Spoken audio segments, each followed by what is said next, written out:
Connection podcast right here on Rocket Sports Radio, keeping you informed, engaged, and entertained. My name is Michael Spinella, and I'll be your host for the next hour. This is episode 308 of the Canadiens Connection podcast, and I'm very pleased to be joined in the studio by my co-host, who is the founder and the president of Rocket Sports, Rick Stevens. And Rick, how's it going today?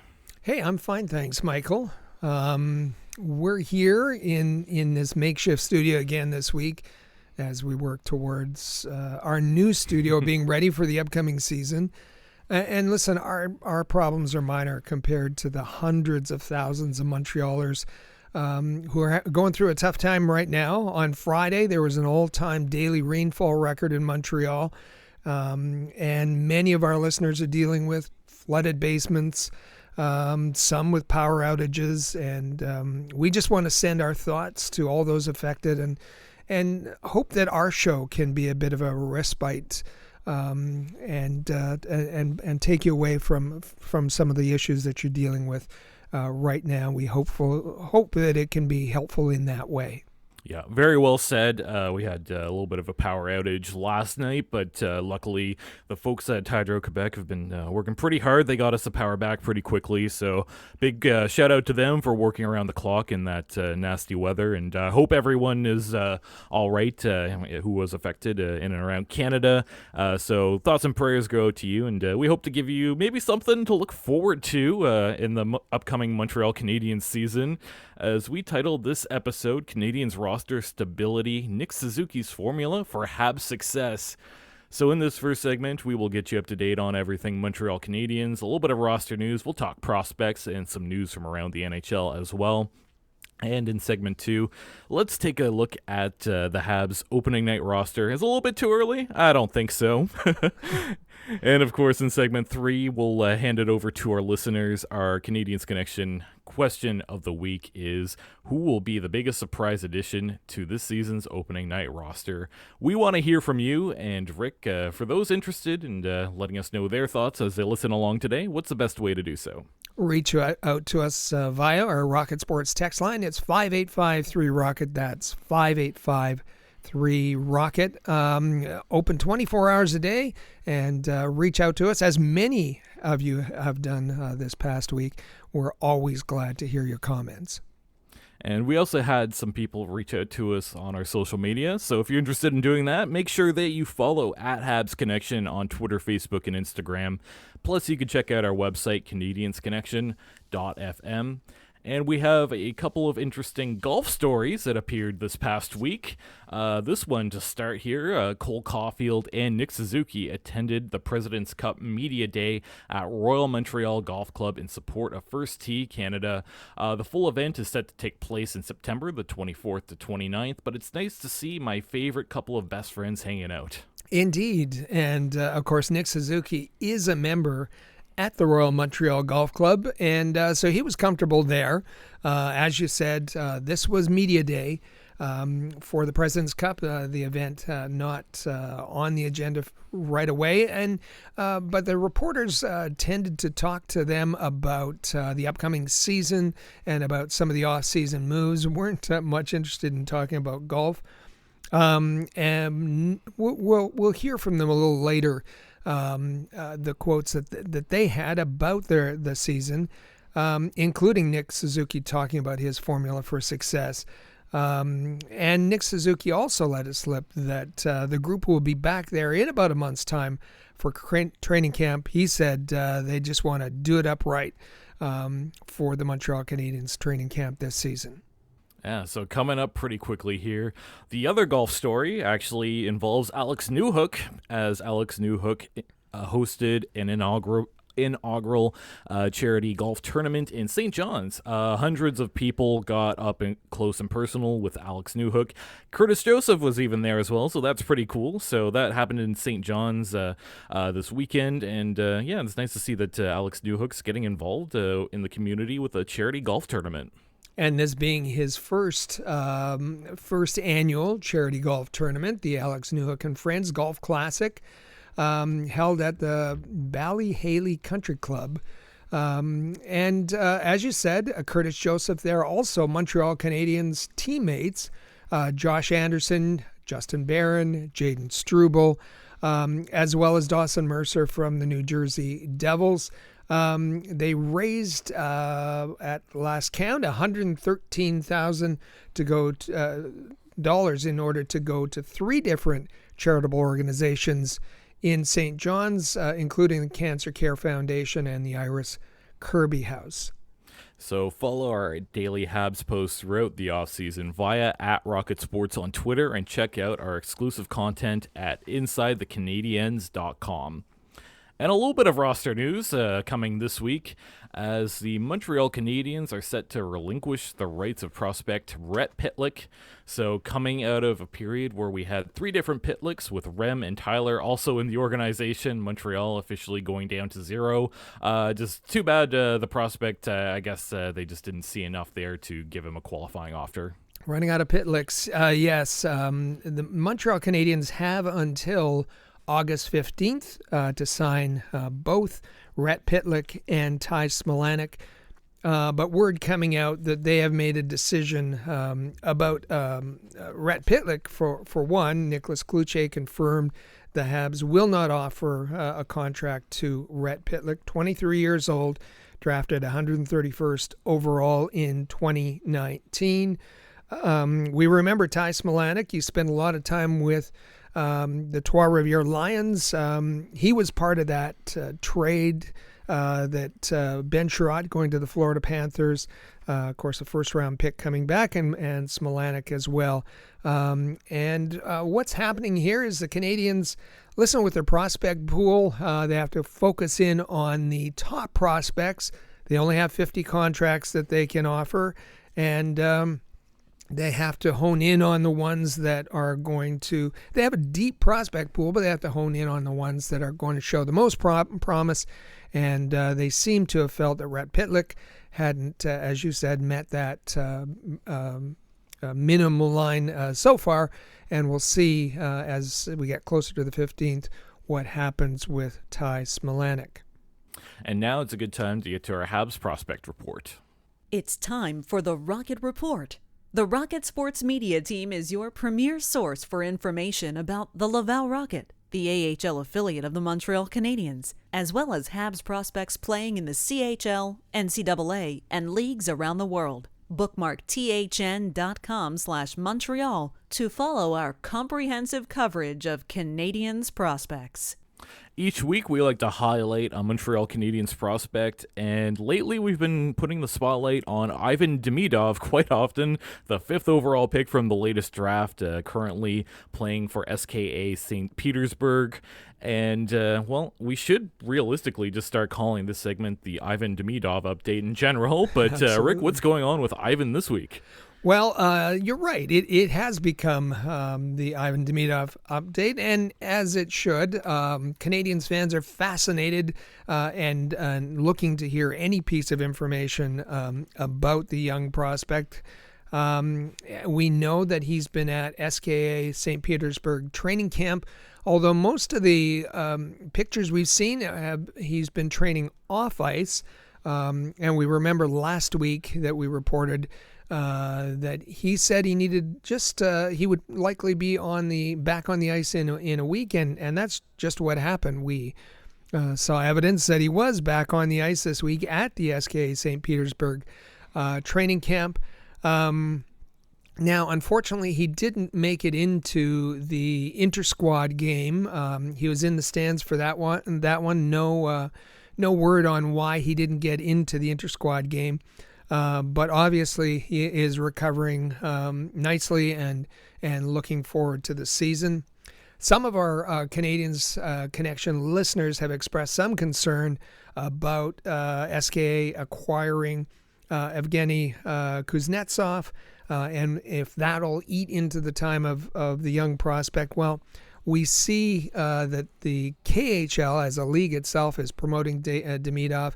SKA is promoting Demidov on all of their social channels. So we have hope that we're going to see him as a prime member of that team moving forward. And I'm sure we'll have another update as we go along for more fascinating information about Ivan Demidov. Awesome. Glad to hear it's all positive news for Ivan Demidov there. And the Hlinka Gretzky Cup tournament has been taking place this past week in Edmonton. So far, Canada and Czechia led their divisions with 3-0 records, undefeated.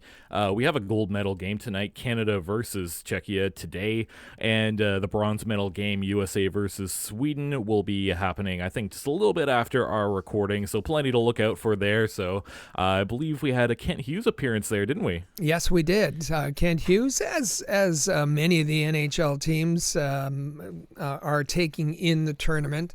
And as you mentioned, it'll be Canada, Czechia. Once again, this will be a rematch from last year's final with Canada winning in overtime, winning the gold.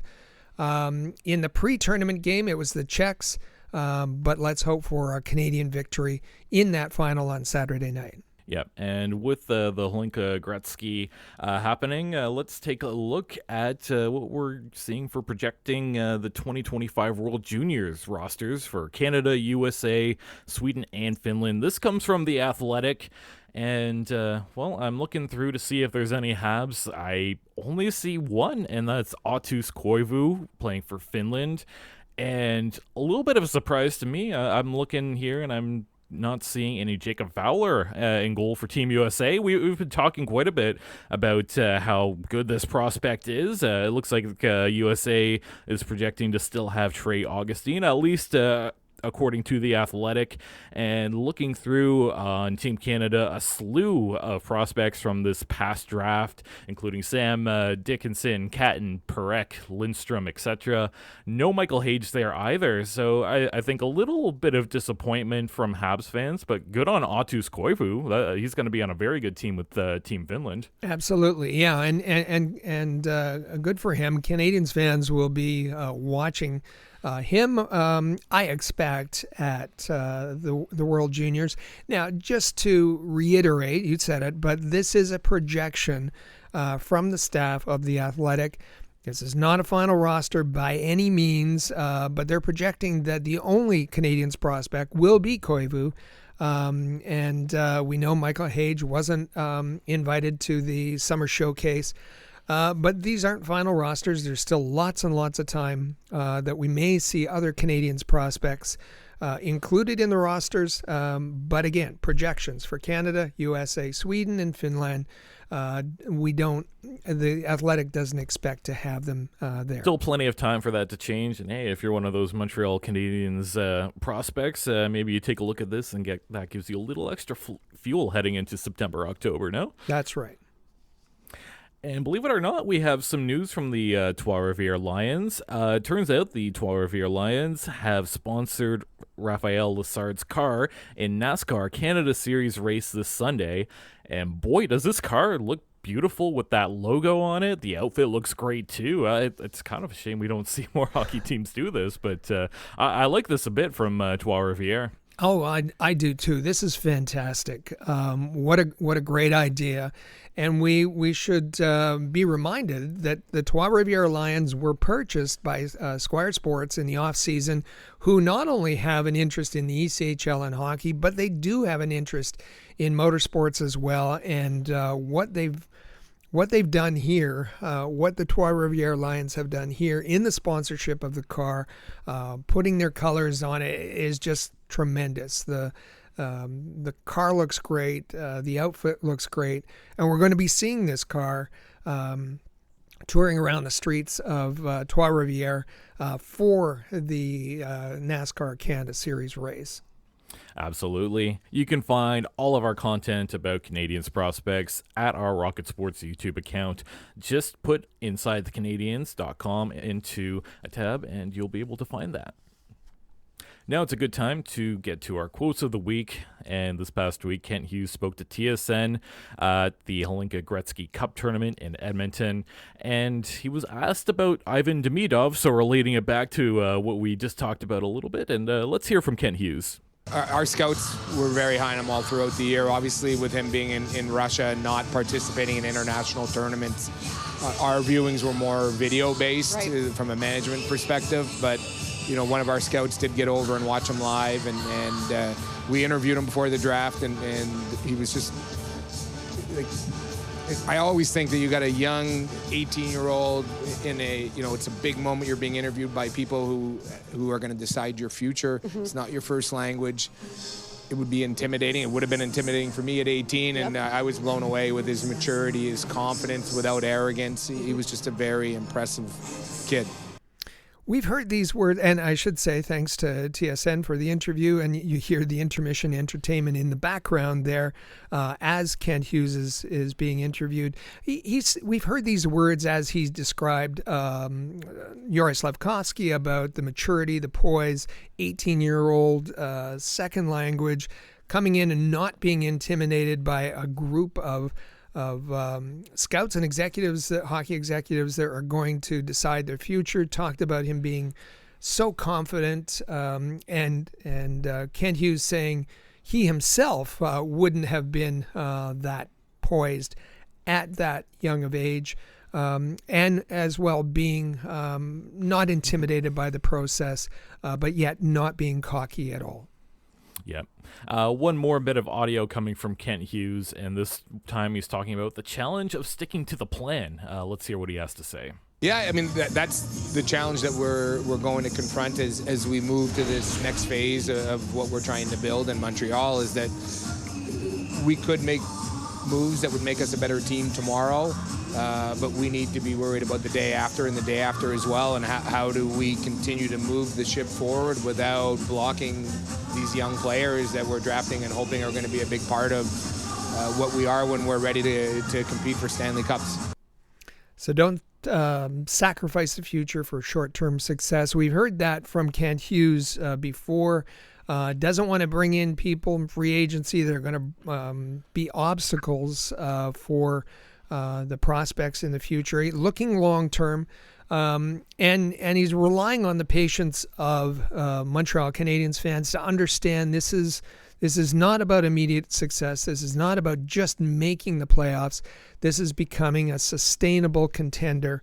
And that's a challenge. That's a challenge to deal with fans and getting them to understand, getting players to understand, getting a head coach who's very competitive and wants to win immediately to understand. But they seem firmly focused on the future of this organization and doing the rebuild right. Yep, I agree as well, and that leads us pretty smoothly into our hockey news and notes from around the league as we take a look at The Athletic once again as they put out a brand new list and ranking of NHL front office confidence for 2024, and the Montreal Canadiens are all the way up at number 6, so that's pretty good. I guess a lot of fans and at least the public are quite confident in the Montreal Canadiens front office, including Kent Hughes, Jeff Gordon. Just taking a look here, there were separate polls. One was for the public and one was for the fan base. If you look at the fan base, everything's an A, except for one area, a B- in free agency, but everything else an A. If you look at the public, it's a little bit lower. You have a couple C+ in roster building and free agency. The rest, A-, B, and B. This was broken down into roster building, cap management, draft and development, training, free agency, vision, and overall. So Montreal comes away with a nice A- and 6th place. I'll just quickly give you a top 5 here. 1, Florida, makes sense. They won the cup. 2, Dallas. I think Dallas is a great franchise. 3, a bit of a surprise to me, is Tampa after letting Steven Stamkos go in free agency. I'm surprised that they're so high up on this. Number 4, Utah. I know they've made a big splash, but that's a bit of a surprise. And 5, Vancouver. So that gives you your top 5 there. And Rick, what do you have to say? Well, maybe the surprise for me is Vancouver. Yes, Florida, Bill Zito, they haven't really missed since he's taken over. Dallas, I've talked before about my admiration for Jim Nill, the general manager, and the way he's had an effect on that organization. And, of course, we remember that Jim Nill was briefly a candidate when Marc Bergevin was hired as general manager. But with respect to the Montreal Canadiens, the fan base is over the moon about Jeff Gorton, Ken Hughes, and the way that they are handling things and building for the future and doing things the right way. They can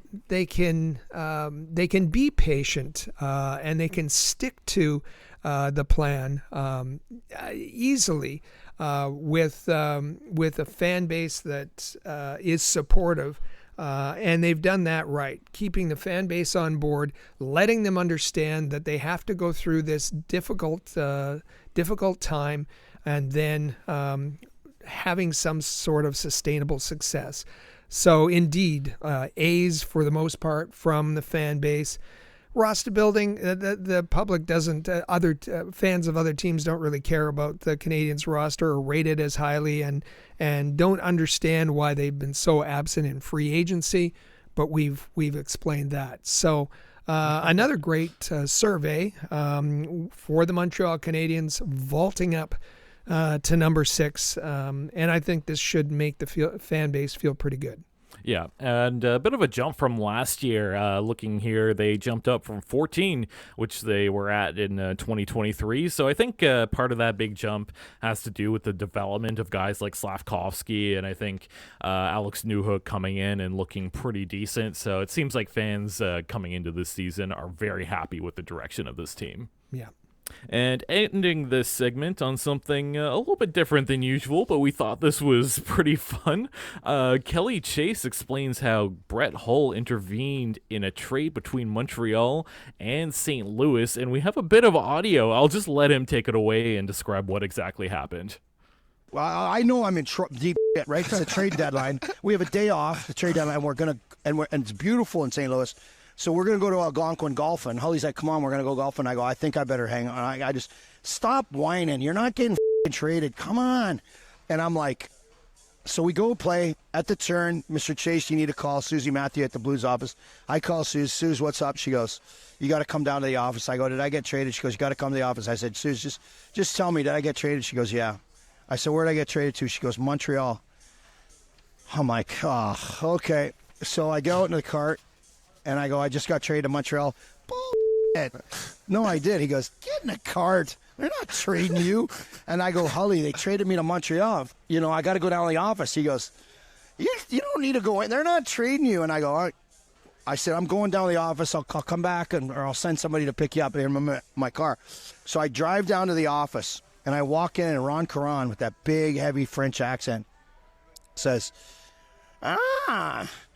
you're lucky because I just talked to your guy, and he told me that if you go to Montreal, he's going with you, and we can't have that.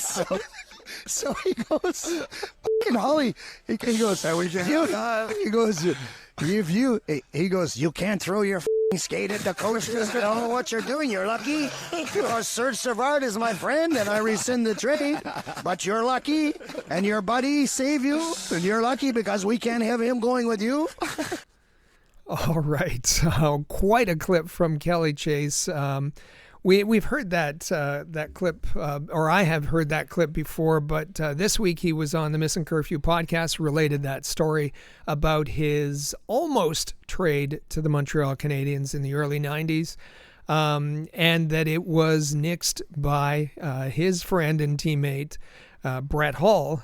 Brett Hull intervening and saying, no way, you can't trade him. Now, how did that, maybe I can add some background here. Listen, Kelly Chase was a tough customer for the St. Louis Blues. He was playing for head coach Bob Berry. We remember Bob Berry and his days with Montreal. Well, Bob Berry was at this time head coach of the St. Louis Blues and also the assistant general manager. And there was a game against the Detroit Red Wings, St. Louis versus Detroit. Detroit was up.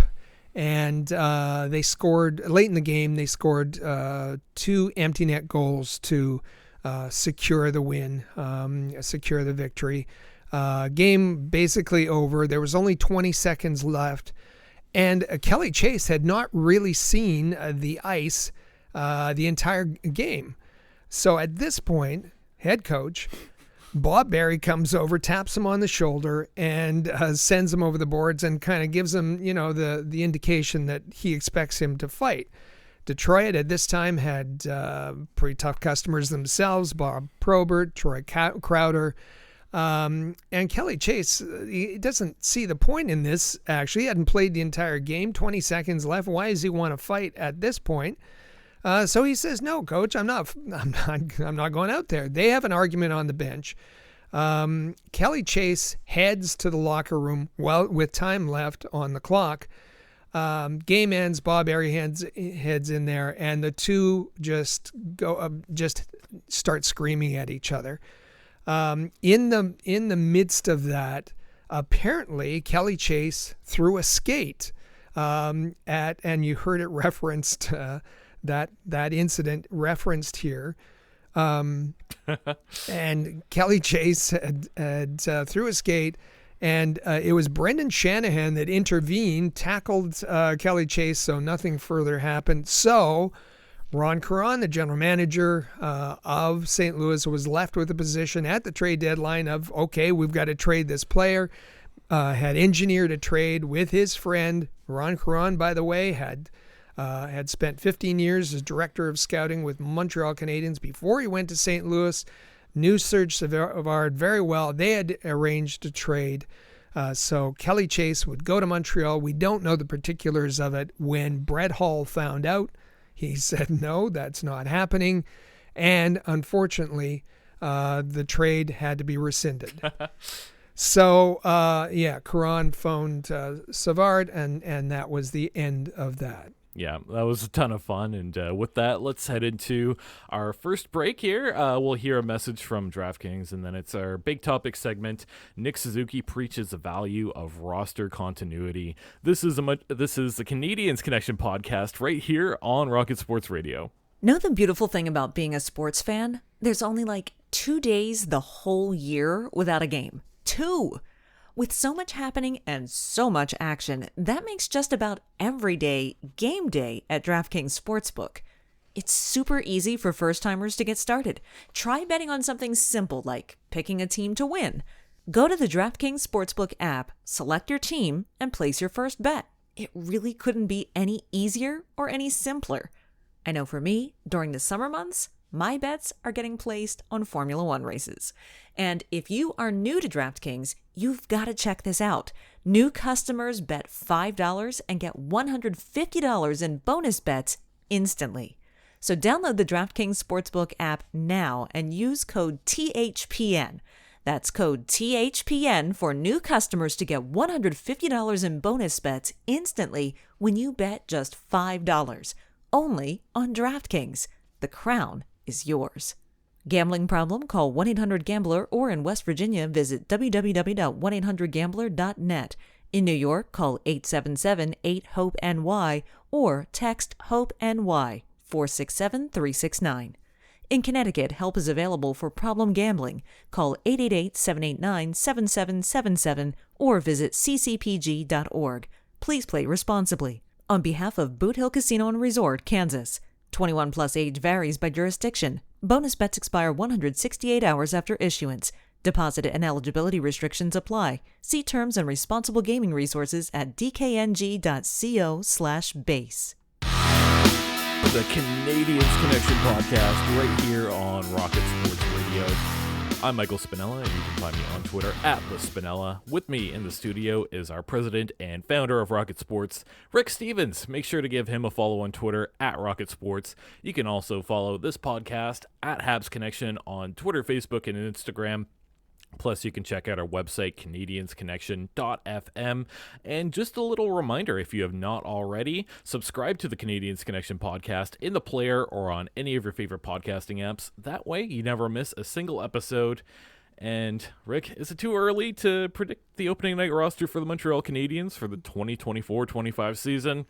No, it's not too early. I know there's a little bit of off-season to go, but we like to do this. And the first game of the season will be Wednesday, October 9th against the Toronto Maple Leafs. We're all looking forward to it and have that circled on our calendar. We certainly do. But before we get there and before we do our projections, it's important to look back and to give us some context in where the Canadiens are coming from. And I'll just say they played the last game of the season, game 82 of the 2023-24 season, on April 16th. That game was against the Detroit Red Wings. We remember that Montreal had back-to-back games, first in Detroit, then at the Bell Center, and that the lineup for those games, particularly the last game, game 82, included Lane Hutson and Logan Mailloux. Oddly, both of those games ended up the same, extra time, Red Wings winning 5-4. Game 82, it was 5-4 in the shootout for the Red Wings. Montreal was up 3-1 midway through the second period. Logan Mailloux got his first career point, his first career assist, and he had assisted on Alex Newhook's goal. And then with some miscues by Caden Primo, the Canadiens found themselves in a 3-3 tie just over 3 minutes into the third period. Then Juraj Slafkovsky redirected a point shot by Lane Hutson to give Montreal the lead again. And Lane Hutson got his second point in his second NHL game. We remember that Slafkovsky triggered a $250,000 bonus by scoring his 20th goal of the season. And then with, just less than 5 seconds to go, David Perron beat Primo. And you guys were live streaming this game, and I think there was someone who mentioned, predicted who was going to tie the score. Not sure exactly who that was. One Rick Stevens did.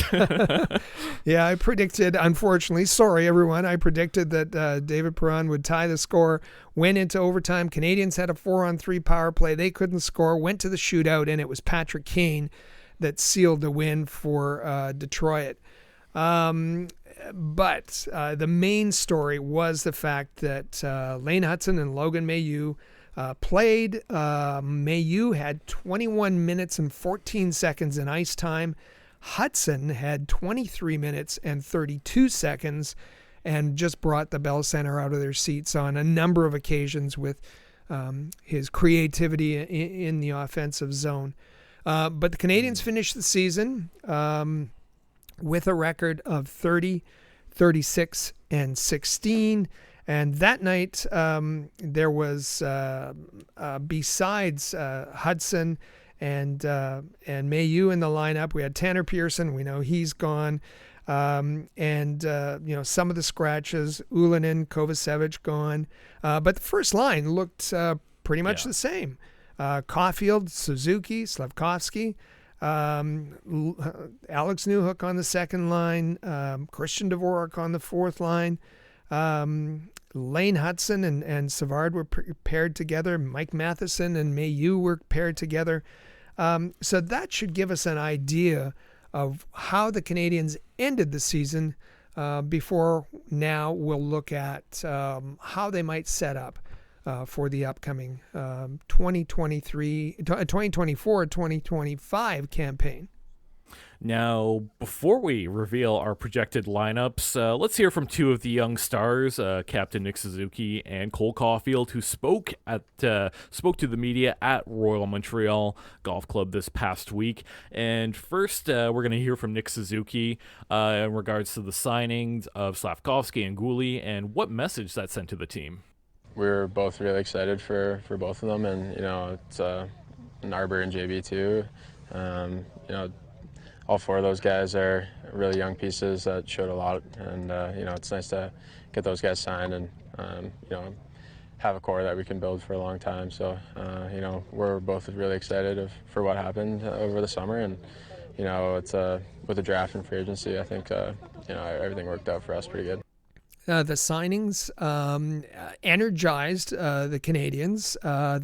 He mentions that the core is signed and ready, and they're ready to play together, and they will play together for a long time.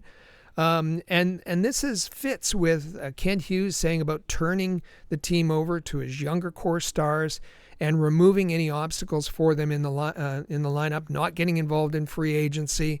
This has excited the leadership, including Nick Suzuki, of the Montreal Canadiens. Yeah, Nick Suzuki always does a great job in these early media availabilities before the season, instilling some confidence with the fan base and instilling confidence with the team. The next quote is going to come from Cole Caufield, and he was asked, "What do you think about your team's offseason? Listen up, this is short, don't miss it." It's pretty exciting, I think. We're obviously heading in the right direction, and everybody's pulling the same ropes, so we're all on the same page right now, and everybody's just excited to get back for camp and see what happens. 3 cliches in 10 seconds. That may be a new record. Heading in the same direction, pulling on the same rope, all on the same page. He certainly does it there. Yeah, that's why we like to have Nick Suzuki there with Cole Caufield. A little bit of support. You get a little bit more from Suzuki. And the final quote we'll have here is from Nick himself, and he's talking about the few roster changes for this upcoming season. Yeah, honestly, I think it's pretty good to have that continuation from last year. We'll get Kirby back, which is pretty much adding a top UFA forward. So, it's excited. Everyone's excited to come back to camp. I think with the continuation and with all the systems, and everyone knows what Marty expects, so we don't really have to add anything new for a new guy and get them back on the same page as us. So I think we can pretty much ease right into the regular season with no hiccups. So here he talks about continuity and stability, and that's why we've labeled episode 308 of the Canadiens Connection, Canadiens roster stability, Nick Suzuki's formula for Habs success. Because he thinks that it's important that for the most part the roster has stayed the same. Players know each other, they know the systems, they know the expectations, they know how to deal with Marty, and they should be able to, after the summer break, be able to slide right in and begin the season. Continuity, stability, those are the we've heard growth used in the past, but continuity and stability are the buzzwords. I think we're going to hear more throughout this season, and that coming from Nick Suzuki. Yeah, and I like hearing all that from Nick. I like his use of the term continuity. Just before we actually lay out our predictions for the Montreal Canadiens opening night roster, I like the continuity with the younger players. I love that. As we go along here, you'll see that there are still a lot of veteran continuities that were kind of hard to work around. So with that, I think we'll start off by unveiling our forward groups. I'll read out mine, then Rick, I'll let you have yours, and we'll talk about it a little bit here. So, no changes to the top line for me, as we have Caufield, Suzuki, Slafkovsky. That worked great last season. It was the line in Game 82, and it was very successful, so I'm happy to keep that. Line 2, you get Kirby Dach centering that, coming back from injury, with Alex Newhook on the wing with Joshua Waugh. Third line, Gallagher, Dvorak, Armia. I think that's prototypical third liners all there. Fourth line, Anderson, Evans, Pizzetta.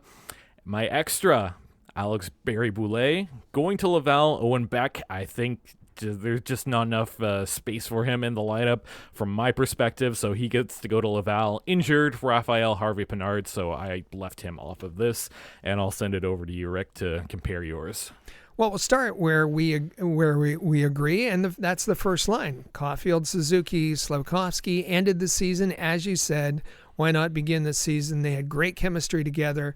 We remember that it was Nick Suzuki that suggested that Juraj Slafkovsky be added to his line when Juraj was having issues, and that seemed to work out brilliantly.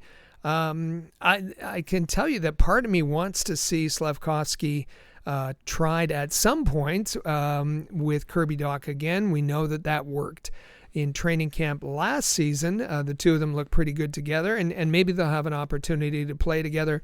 But for now, I think that you start with the one line that's shown positive success. Second line, we have Newhook and Kirby Dach, and I have Josh Anderson in there, although I know. I really think that Josh Anderson is on a short leash, and but Marty St. Louis has to get something out of Josh Anderson this year, and the best way to do that is to put him on the second line. Kirby Dach has the ability to make other players play better. And let's hope he can do that with Anderson. On the third line, Jake Evans. Jake Evans, I think Marty St. Louis saw a different side of Jake Evans last season because of injuries and so on. He was given more responsibility, and he thrived. So I've got Jake Evans and Brendan Gallagher, who always play well together. Shepherding Joshua Waugh, that seems to make sense for the young Waugh to learn from Jake Evans and Brendan Gallagher, and those are two players who play responsibly at both ends of the ice. And then, yes, I know, I left Christian Dvorak to the fourth line. I've got him on my fourth line, but for a reason. I have him at center, and I have him mentoring Owen Beck, who is a center, but to ease him into the NHL, I've placed him on Dvorak's wing. He can learn from Dvorak. He can sub in for face-offs occasionally. And you also have Yoel Armia, who I considered putting on the second line at times, but Yoel Armia will complement Dvorak and Beck quite nicely, I think, and have a nice trio there. The extra that I have is Emil Heineman, who I'm looking forward to this season. I think he's ready to make that step. He looks like an NHLer. He's got some offense. He's responsible at both ends. He's a little bit feisty as well. And I think he's ready to make a step, and he's not scared, not afraid of the opportunity. Barry Boulay, he's going to Laval on my list. And he's shown as a tweener. He can come up for the occasional call-up, but he hasn't proved anything long-term at the NHL level. He belongs in Laval, and he'll help them, especially help Laval on the power play. Yeah, that's pretty good. I think we ended up being relatively close. I think the difference with mine is I kind of just valued those one-way contracts a little bit more, and unfortunately those on two-way contracts got bumped down, which is why I had Owen Beck going to Laval. But I like your creativity of moving Owen Beck to the wing just to get him into that lineup. I like that quite a bit from you, Rick. That's good thinking. Yeah, I like it too. I should say Michael Pezzetta, it will be a healthy scratch on my list along with Heineman. Yeah, that's fair. So with that, I think the most difficult part of this for me was putting together these deep pairings and figuring out who's going to fit where. I tried so hard, and I worked this around quite a bit. I'm still not 100%, but boy, there are a couple veterans that if you move one of them out, maybe it looks a little bit better. But I'll start off my top pairing, and yes, I put Goulet on the left side. I've got Goulet-Savard at the top. Second pairing, Matheson-Barron. And then my final pairing is Hudson-Mailloux. Extras, Arbor Xhekaj and Jordan Harris. I have Jaden Struble going to Laval. Just strictly a number thing at this point. I like Struble. I thought he was great last year. I just feel like there are too many other names coming into this season. And this is at least how I think it's going to happen for that opening night roster. I think there's just so much hype around Hudson and Mailloux that I wanted to make room for both of them, and I'd love to have them on the same pairing. Barron just re-signed. I have a hard time thinking that he'll end up in Laval to start the year, and of course someone that can play on the right side is something I valued as well. And yeah, this one was difficult for me. Even reading it now, I'm like, maybe a little tweak here and there, but I'll hear what you have to say about this, Rick. Yeah, with respect to Justin Barron, he's loses his waivers exemption, so it would be tough for him to make it through waivers. I think somebody will grab him and get to Laval. My list, I have Caden Gooley also. Caden Gooley has to be on the top pairing. We've said this before. If the team is turning towards their core players and making them a priority, giving them ownership of the team, putting them in responsible, giving them responsible places, then you have to start with Caden Gooley. He's not the number one defenseman yet, but he's going to be very soon, and so you place him there. I've got Jordan Harris, kind of a Swiss Army knife. He can go anywhere, but playing next to him on the right side, he's not going to look out of place there. I have Mike Matheson and Justin Barron on the second pairing, just like you do. And I think that can be a nice pairing, and Matheson can help Justin Barron. I'll give you a standing ovation for that, Rick. Good job. On the third pairing, I have Lane Hudson and David Savard. That's how it ended the season, and I think that's the way we should begin the season, with David Savard being a mentor to Lane Hudson. David Savard, in an ideal world, would have been moved this offseason, and maybe there's a Casey DeSmith last-minute trade going somewhere. But dealing with the roster that and the roster limits that the team has now, I've got David Savard beside Lane Hudson on the third pairing. And so that leaves Arber Xhekaj as my healthy scratch. I think Arber Xhekaj will get into the lineup and be rotated in, and you're going to see some genuine flux there. I have Struble, as you do, going to Laval, and Mailloux and Reinbacher getting some experience in Laval. And that's how. Now I should say that this isn't how we're not predicting what's going to happen. This is what we would like to do. And listen, we don't expect Marty St. Louis to agree with us or follow us. But this is what we would, in the case of your roster and mine, this is what we would do.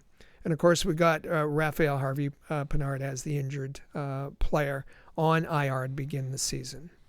Yeah, this was a difficult part. It kind of hurts a little bit that I didn't get Jordan Harris onto my opening night roster. I like Harris a lot. I think, like you said, Swiss Army knife. Maybe you can flip-flop him and Barron out on my side at least. But yeah, this is where it got difficult. And kind of echoing what you said, Gooley is now part of the core. He's going to be here long-term. If you're worried about not having enough veterans, I think we can call Gooley a veteran at this point and move out someone. Yes. And I tried really hard, too, to have, like, right shot, right side, left side, but I don't know if they'll be able to even stick with that. This was certainly a bit of a jigsaw puzzle to try and put together. That's right. But as we've said, it's important to place first the core players and the core young players, and then fit the others. If this is for the long term, you have to fit the other players around them. Yeah, that's exactly right. And I don't think we have to say too much about goaltending. That feels pretty set. Montembeault and Primo, and whoever ends up being starter by the end of the season is what it is. I think Primo actually has a little bit more of a chance to become maybe like the 1B here than people might give him credit for, just because I don't know about the consistency that Montembeault is going to bring to the table. But nonetheless, that's going to be your tandem. Maybe Jakub Dobeš gets a look at some point this year if there are injuries, but it's just set. Yeah, I'll just follow that to say don't sleep on Jakub Dobeš. I expect he's going to. This is a bold prediction here. Yeah. And I know that our bold predictions will come in September, the bold prediction show with Amy and yourself. But I think that some point during the season, you're going to see Jakub Dobeš in a Montreal Canadiens jersey. Nice. So I like that bold prediction. And Rick, did you have anything else that you wanted to say about this roster? I feel like on my end, what I will add is this is like I made this very like opening night roster. There is a good chance a lot of my opinion will change throughout the season. It's the Montreal Canadiens too. You know there's going to be injuries and probably some call-ups as well. But it's difficult, especially when you consider like the 23-man roster. There's so many other players I would like to have as an extra. Yes, for sure. And as you said, alluded to, there are players here we're having to work around. Maybe it would have been nice for a David Savard to be traded. Maybe it would have been nice for Josh Anderson to move along, or Yoel Armia or Christian Dvorak, and it would be so much easier to place the young players in those spots. But dealing with the roster that the Canadiens currently have, there's going to be injuries. There may be a move before the start of the season. But we've done our best to slot the players in that the Canadiens have in giving the best opportunity to the young players. Yeah, that's exactly it. And we would like to hear what all of our listeners think about this, as our Canadiens Connection question of the week is, who will be the biggest surprise addition to this season's opening night roster? We want to hear from you, and we want to give you a chance to think about it a little bit. Did you know this podcast is sponsored by BetterHelp? And, well, as we go into this break, Amy's going to tell you a little bit more about that. This show is sponsored by BetterHelp. Okay, so what are your self-care non-negotiables? Like maybe you never skip leg day, or maybe you need to sit down and read in a cozy chair for maybe 30 minutes a day. Maybe you go for a walk every day to clear your mind, or put on some good tunes and just kind of let that be your pickup. Or maybe it's therapy day. When your schedule's like really packed with all sorts of activities with the kids or work projects, it's really easy to let your self-care priorities slip. And even when we know what makes us feel more relaxed or de-stressed, make us happy, it's really hard these days to make time for it. We all know how it is. We take care of ourselves last a lot of the time. But when you really start to feel like you have no time for yourself, there are non-negotiables like therapy that are more important than ever. And whether or not you've been in therapy personally, there are tons of benefits. And it's not just, I think a lot of people think about therapy in terms of people who are really struggling day to day, or who have experienced like major trauma and need to heal and recover from that. But really, therapy is just kind of like another way of taking care of yourself every day, to just talk to someone, learn positive coping skills, how to set boundaries, just be the best version of yourself that you can be. And if you're thinking of starting therapy, well, we have a great offer for you. You could give BetterHelp a try. It's entirely online. It's designed to be really convenient and flexible and suited to your schedule. And all you have to do is just fill out a brief questionnaire, and they're going to match you with the licensed therapist that best suits you. And even if maybe that match isn't quite what you'd want, you can switch therapists at any time for no additional charge. So why don't you give it a try? Never skip therapy day with BetterHelp. Visit betterhelp.com/THPN today to get 10% off your first month. That's BetterHelp, HELP.com/THPN. 308 of the Canadiens Connection podcast right here on Rocket Sports Radio. You can follow at Habs Connection on Twitter, Facebook, and Instagram. Plus, you can check out the website canadiensconnection.fm. And feel free to text us anytime via the Rocket Sports text line. That's 5853-ROCKET. That's 5853-ROCKET.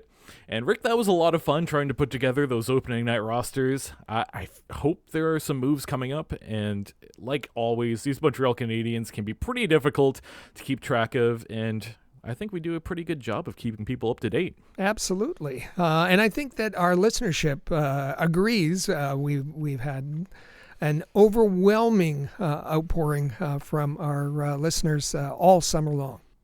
Here's what you need to know from Rocket Sports. We cover the Montreal Canadiens, and you can find all of our content at InsideTheCanadiens.com. All our Canadiens coverage in one place. You can also check out our YouTube channel. Make sure that you're subscribed to our YouTube channel. You can find it by searching at All Habs, and you'll be able to put that up. We have been a source that you can trust for the past 15 years. And every single Monday on our YouTube channel, we like to put this podcast up. And this past Monday, we put up an episode entitled Habs Signed 3 Defensemen, Core Players Locked In. And we got some good reaction to that. A lot of people seem to enjoy that. I always like watching this on YouTube as well, because I get to see my face. I get to see Rick's face pop up. It's a good time. And plus, throughout the offseason, we like to put up episodes of the Rocket Hockey Report and the Habs Hockey Report. Those are typically hosted by one Amy Johnson, so make sure that you look out for those incoming. The latest episode of the Habs Hockey Report is entitled 10 Montreal Canadiens Summer 2024 Headlines in 10 Minutes, so make sure that you are subscribed. Hit the like button if you like the video. Also, leave a comment. We love to respond to everybody. We like to hear all of your comments on YouTube, so make sure you tap subscribe, and also you can tap the notification bell. That way you're the first to know about any brand new video that we put out on our YouTube channel.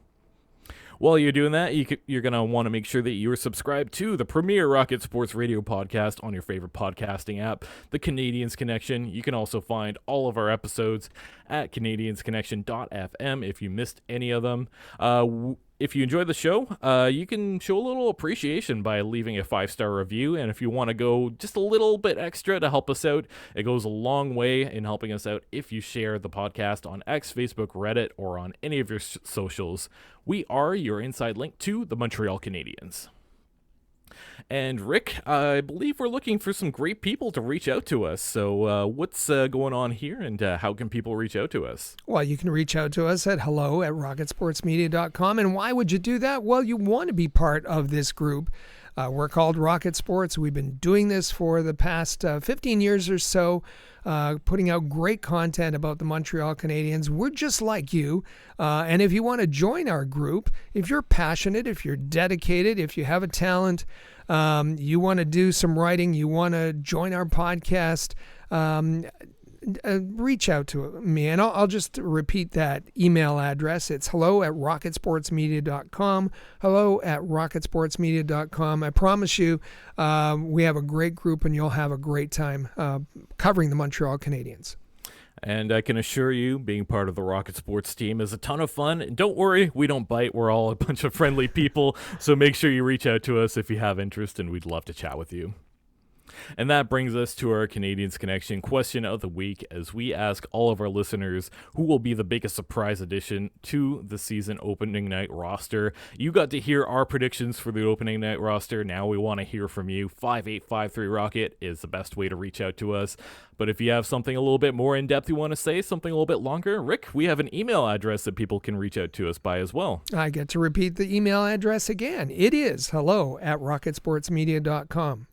So we get tons of text, tweets, emails, and comments throughout the week, and we got a lot of reaction to last week's episode, Canadiens Connection, episode 307, as we asked, in your opinion, which opponent has been the biggest thorn in the Montreal Canadiens side, past or present?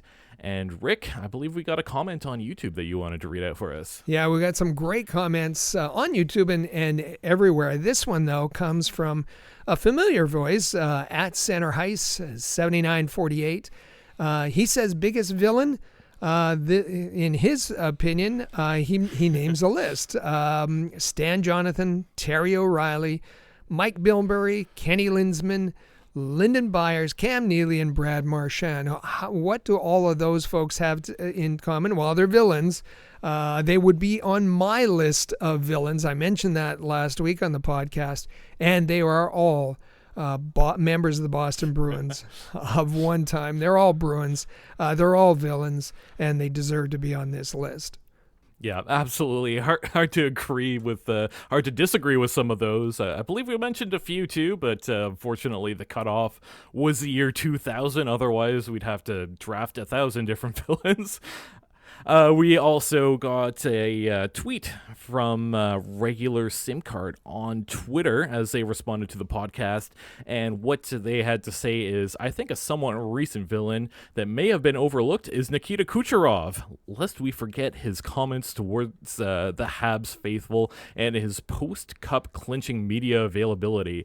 That's true, that's a great point. Nikita Kucherov, of course, is a great Montreal Canadiens recent villain.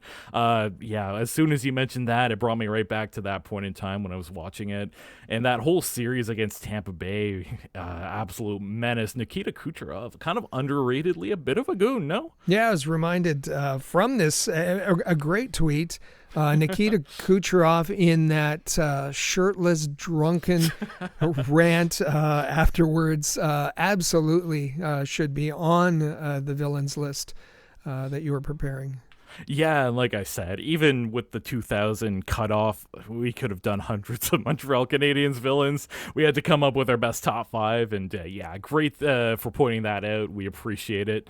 And with that, Rick, it's been, I guess, a pretty good episode here, and a big weekend coming up is Hlinka happening in Montreal. And sorry, Rick, you had something to add? Do you mind if I add one more? Yeah, let's hear it. I want to hear it. Yeah, this one is a text, Rocket Sports text line 5853 Rocket. I really love this text. It comes from Jake in Montreal. He says, as always, a really good show. And I'm not sure if referees are allowed to be Habs villains, but it goes without saying that Chris Lee is very hated amongst the Habs fan base. I think he should make the list, probably first overall pick. Thank you, and see you next week. This is a brilliant text from Jake. Love this one a lot. And yes, absolutely, referees should be on this list, and Chris Lee is one that should be right there. Thank you, Jake. Thanks for the comments, and thanks for this pick. Oh, no worries. Actually, I love that too. And one of the rules there is it could be anyone, just a singular person. So that does include referees, and that's another great pick. So appreciate you reaching out to us by text there. And like I said, if you're in Montreal this weekend, plenty of fun stuff going on as the electronic music festival Hlinka is underway. Plus, just once again, with that big storm rolling through on Friday night, just wanted to hope everyone's okay, and hope that you all take care and everything improves over the course of the weekend here. Yeah, do take good care. Do be cautious with standing water, with electricity out and maybe coming back on. We're thinking of all of you and hope that the situation improves as the week goes on. So that's going to be a wrap for us today. Thank you all for listening. Make sure that you're subscribed to the Canadiens Connection podcast in the player or on any of your favorite podcasting apps. You can also share it on social media if you like what you heard. Enjoy the week. We'll be back here next Saturday, August the 17th, for another great episode. Thank you all for listening to the Canadiens Connection podcast right here on Rocket Sports Radio. Click subscribe so you never miss an episode of Canadiens Connection. Follow us on Twitter, Facebook, and Instagram at Rocket Sports.